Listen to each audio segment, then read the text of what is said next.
Hello again, this is Dr. Lee, and this is the discussion about sources of student diversity for EDS 318. And this is part 3. We are continuing on the same document that we found from the shared document section of our website.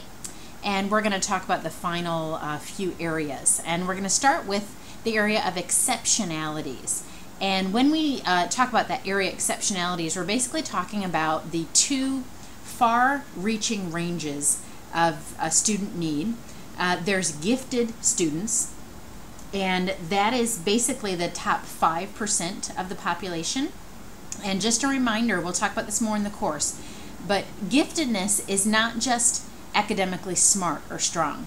Truly gifted students think in a different way, and they need a different kind of teaching in order to truly succeed and go as far as they can go in the subject area that they are gifted in.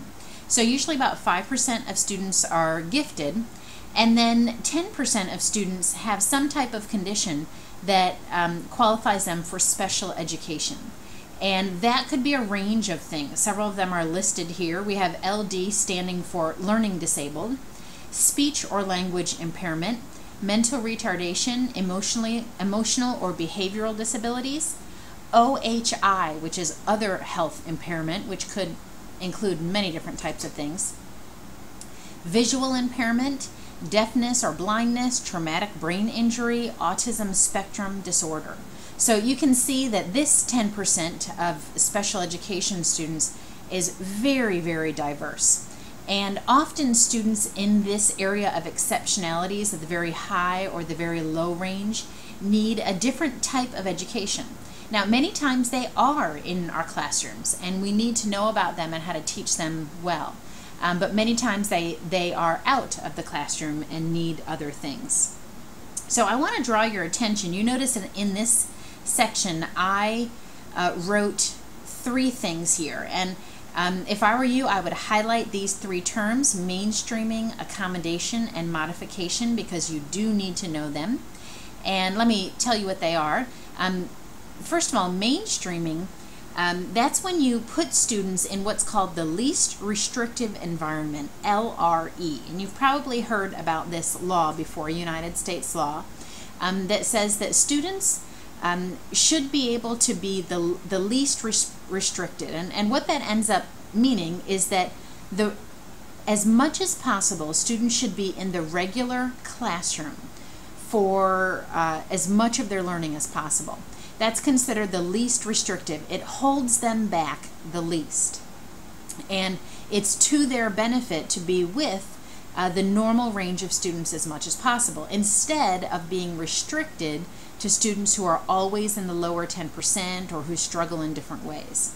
So mainstreaming means that you likely will have students with special education needs in your classroom.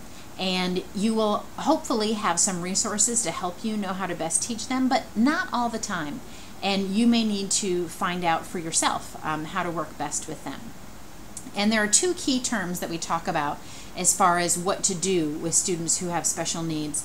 The first one is an accommodation.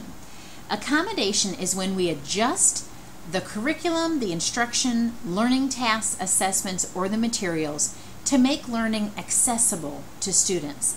This is not making it simpler. It's not watering down and having lower expectations for students. For example, earlier we talked about students who might be learning English as a second language.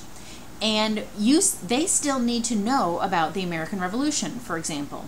However, their assessment might be read to them, and might even be read to them in their own language.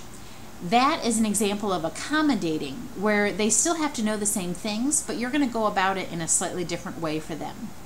Or maybe you are providing materials for them that are in their first language. That's another example of an accommodation. But that is different than a modification. This is where the actual standard or our expectations need to be lowered so that they're realistic and appropriate. Okay, so for example, if you have a student with a traumatic brain injury, for example, and he truly or she cannot learn certain things, then we would have a modification. If a student has mental retardation, there might be some things that they can do, but there may be other things where they have modifications, okay? So this is certainly an obvious area of student diversity that we need to be aware of and will have implications in the classroom. The next area is called students at risk. And I specifically want you to know this term, at risk. It's thrown around sometimes and may mean different things to different people.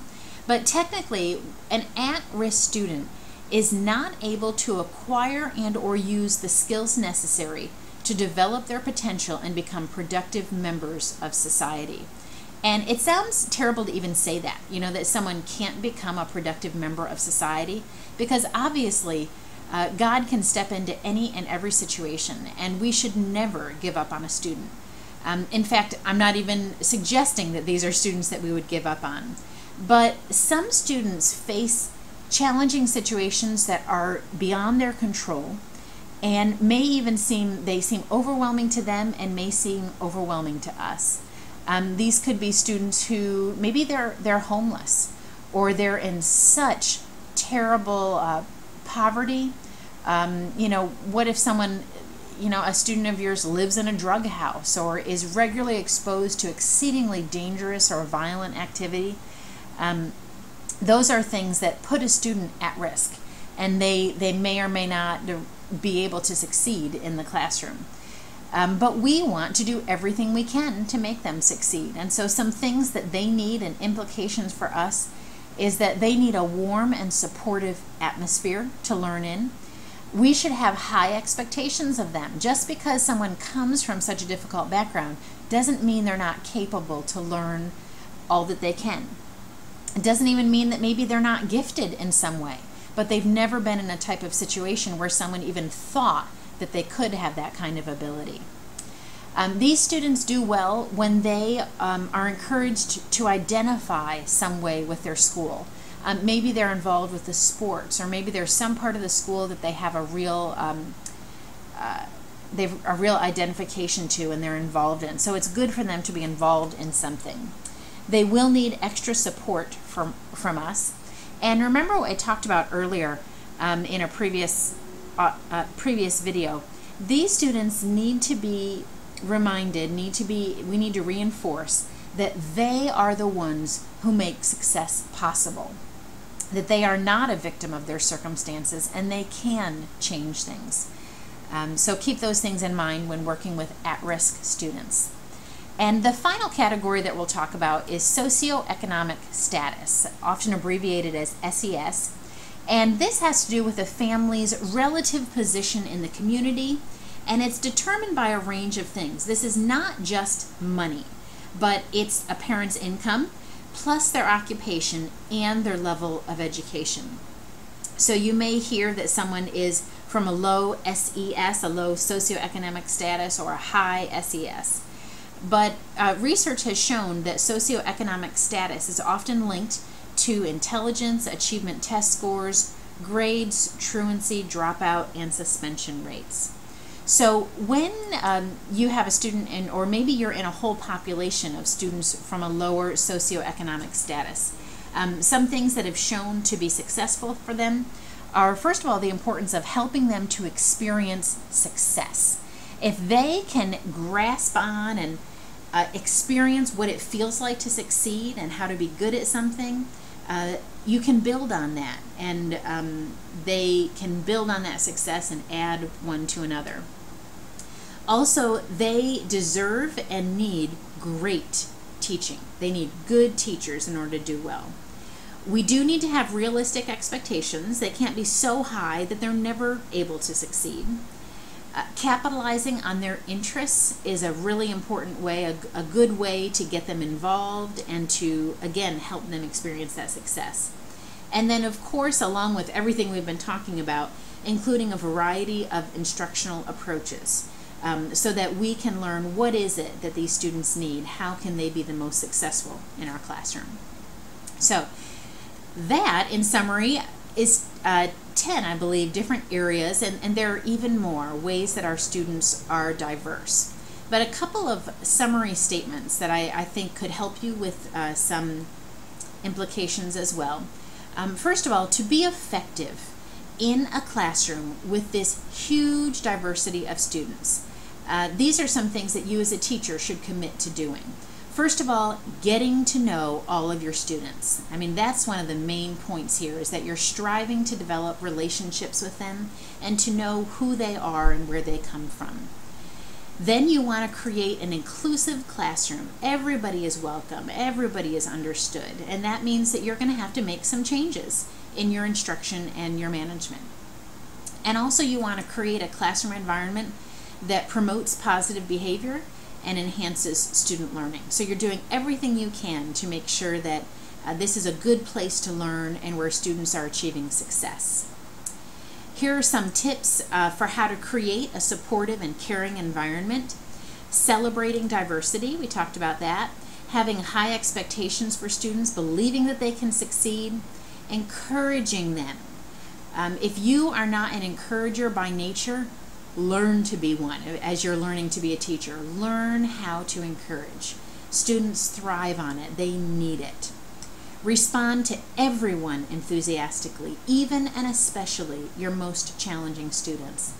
And show, don't just tell, show your students that you care about them. And finally, we can offer a responsive curriculum by using a curriculum that's fair and that's meaningful and relevant to their students. And then also to differentiate for them, especially the curriculum materials, where we offer students materials that are at their level, that are appropriate for them, that take into account who they are as people. So this is the end of part 3 of Sources of Student Diversity. Thank you very much.